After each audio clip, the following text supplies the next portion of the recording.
اور ہم سب کے لیے بنایا، اور اس لیے بنایا کہ ہم سب کا امتحان مقصود ہے۔ یہ انسان کیا کرتا ہے؟ پھر اللہ رب العزت نے ہم سب کے لیے ایک جو ہے وہ بنایا کہ شیطان بنایا۔ شیطان کیا ہوتا ہے؟ شیطان انسان کو بہکاتا ہے۔ چونکہ یہ شیطان جو ہے رائندہ درگاہ ہوا ہے وہ انسان ہی کی وجہ سے ہوا ہے، تو اس نے اللہ کے سامنے قسم کھائی، ربی بما اغویتنی، اے اللہ تو نے اس انسان کی وجہ سے مجھے گمراہ کیا، میں کیا کروں گا؟ ان کو گمراہ کروں گا۔ کیسے گمراہ کروں گا؟ لَأُزَيِّنَنَّ لَهُم مَّا فِي الْأَرْضِ، اے اللہ زمین پر جو چیزیں ہیں یہ اس کے لیے مزین کروں گا، ہے نا؟ اب یہ شیطان کیا کرتا ہے؟ اللہ کے احکامات میں ہمیں کامیابی دکھائی دیتا ہے۔ اللہ رب العزت نے ایسے کیا کہ یہ جو دنیا بنائی، پھر اس کے اندر اللہ رب العزت نے چیزوں کو پیدا کیا، اِنَّا جَعَلْنَا مَا عَلَى الْأَرْضِ زِينَةً لَهَا، اور ان چیزوں کو مزین کیا۔ پھر اللہ رب العزت نے ہمارے پاس پیغمبر علیہ الصلاۃ والسلام بھیجے، حضور پاک علیہ الصلاۃ والسلام آئے، اور حضور صلی اللہ علیہ وسلم نے ہمیں ایک زندگی گزار کر بتائی، اور بتایا کہ بھی دیکھو ایسی زندگی گزارو گے تم کامیاب، اور اگر ایسی زندگی نہیں گزارو گے تو ناکام۔ اللہ رب العزت کو سب سے زیادہ جس کی زندگی پسند تھی وہ ہمارے پیغمبر صلی اللہ علیہ وسلم کی تھی۔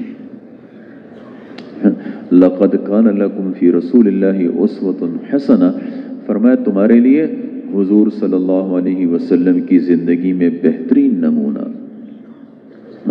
اور کیا فرمایا؟ قُلْ إِن كُنتُمْ تُحِبُّونَ اللَّهَ، فرمایا اگر تم یہ چاہتے ہو کہ تم سے اللہ محبت کرے، ہم سب چاہتے ہیں کہ اللہ ہم سے محبت کرے، اب اس کا طریقہ کیا ہے؟ فرمایا فَاتَّبِعُونِی، ان سے کہو کہ تم میری اتباع کرو، پیغمبر صلی اللہ علیہ وسلم کی اتباع کرو۔ اب اتباع کا مطلب کیا ہے؟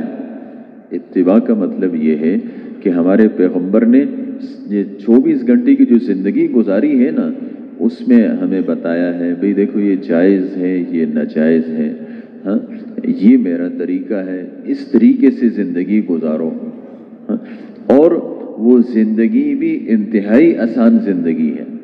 اس کا فائدہ یہ ہوگا کہ جب تم پیغمبر کی زندگی گزارو گے، اٹھنے بیٹھنے میں، چلنے پھرنے میں، کھانے پینے میں، نشست اور برخاست میں، اس طریقے سے لین دین میں، اپنے معاملات میں، یہ جو پوری زندگی ہے جس کو اسلام کہتے ہیں، فرمایا کہ اس کو اختیار کرو، یحببکم اللہ، اللہ تم سے محبت کریں گے، اللہ تم سے محبت کریں گے، ویغفر لکم ذنوبکم، اللہ تمہارے گناہوں کو معاف کر دیں گے۔ ہمیں یعنی ویسے نہیں چھوڑا کہ بھئی آپ کی مرضی جو چاہے کرو، یہ تو کافر کی زندگی ہے۔ الدنیا سجن المومن و جنت الکافر، دنیا تو مومن کا قید خانہ ہے۔ قید خانے میں کیا ہوتا ہے؟ قید خانے میں نہ کھانا پینا اپنی مرضی سے ہوتا ہے، نہ لباس اپنی مرضی کا ہوتا ہے، نہ ٹائم ٹیبل اپنی مرضی کا، کچھ بھی نہیں، آپ سب میں کسی کے تابع ہیں۔ اس طریقے سے ہماری جو زندگی ہے اس میں ہم سب تابع ہیں۔ حضور صلی اللہ علیہ وسلم کی زندگی کی طرح زندگی بنانی ہے، اللہ کے احکامات کو اپنی زندگی میں لے کر آنا ہے۔ فرمایا اس کا فائدہ یہ ہوگا کہ یحببکم اللہ، اللہ تم سے محبت کریں گے۔ اگر ایسے نہیں ہے تو دوسری زندگی کس کی ہے؟ کافر کی ہے۔ وجنت الکافر، فرمایا دنیا کی زندگی کافر کی جنت ہے۔ اب جنت کے اندر کیا ہے؟ کوئی احکامات نہیں، جنت کے اندر مرضی ہے، وَلَكُمْ فِيهَا مَا تَشْتَهِي أَنفُسُكُمْ۔ اگر ایسی زندگی گزاری تو اس کا نتیجہ ناکامی ہے۔